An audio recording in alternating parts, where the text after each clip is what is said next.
Arthur Wellesley nació en Dublín, Irlanda, el 1 de mayo de 1769 y falleció el 14 de septiembre de 1852 en Walmer Castle, Kent, Inglaterra. Fue el quinto hijo del primer conde de Mornington. Por su personalidad lo enviaron a la Academia Militar en Francia. En 1808 fue puesto al mando del ejército que Gran Bretaña envió a Portugal para combatir contra la ocupación francesa de la península ibérica. Hasta 1810 la guerra fue desfavorable, pero luego comenzó una ofensiva victoriosa hacia el centro de la península contando con el apoyo de la guerrilla autóctona, que debilitaba la posición militar de los franceses. Junto con las tropas alemanas y rusas lograron la caída de Napoleón y la restauración de los Borbones tanto en España como en Francia. Pero inesperadamente, en 1815, Napoleón regresó al poder durante el Imperio de los 100 días, lo que obligó a sus enemigos a formar una nueva coalición y a enviar un ejército bajo el mando del duque de Wellington, que derrotó definitivamente a Napoleón en la batalla de Waterloo en el mismo año. Sus servicios militares a la corona en las guerras napoleónicas le valieron sucesivamente los títulos de conde y de marqués en el año 1812 y 2 años más tarde el de duque de Wellington. Finalmente fue primer ministro entre 1828 y 1830, y luego ministro en los gobiernos de Robert Peel, siendo el último general que gozó el verdadero poder político en el Reino Unido. La carta de Lord Wellington fue escrita en agosto de 1812, en plena guerra de la independencia española, conflicto bélico dentro del contexto de las guerras napoleónicas.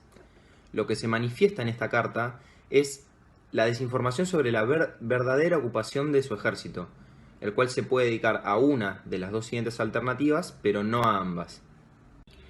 Por un lado, a formar un ejército de administrativos ingleses uniformados en España que ayuden a los contables y tenedores de libros en Londres. O por el otro, a encargarse de que las fuerzas de Napoleón sean expulsadas de España.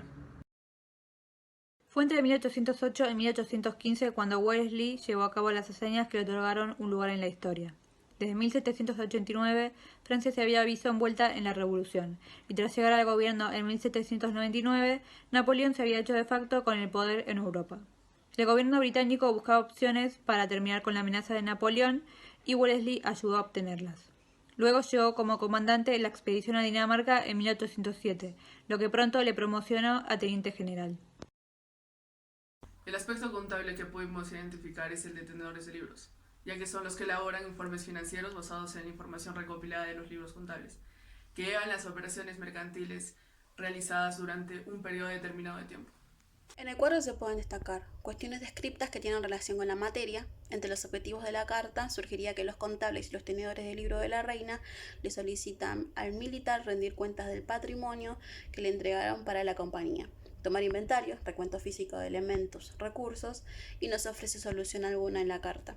También hay cuestiones descriptas que no tienen relación con la materia, sería determinar las diferencias entre lo que existe y lo que debería existir y explicar razonablemente las diferencias entre lo que hay y lo que debería haber.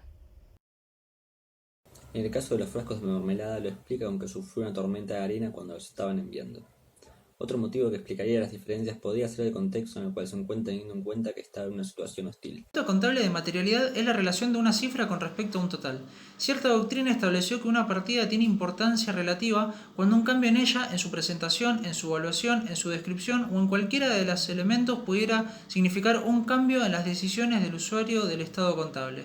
Aplicando este concepto en la carta del duque, no se pueden considerar materiales las diferencias desde el punto de vista contable, ya que las diferencias que él describe en la carta no poseen una gran importancia como para un cambio en la toma de decisiones del usuario contable, en este caso el Ministerio de Hacienda.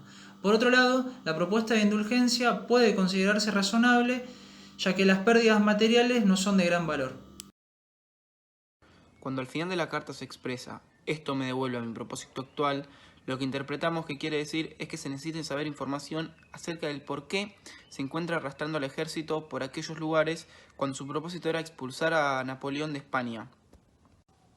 Por esta razón, luego de explicar de forma explícita los recursos que poseen, expresan en últimos párrafos su confusión ante la razón del por qué se encuentran allí realizando esas tareas.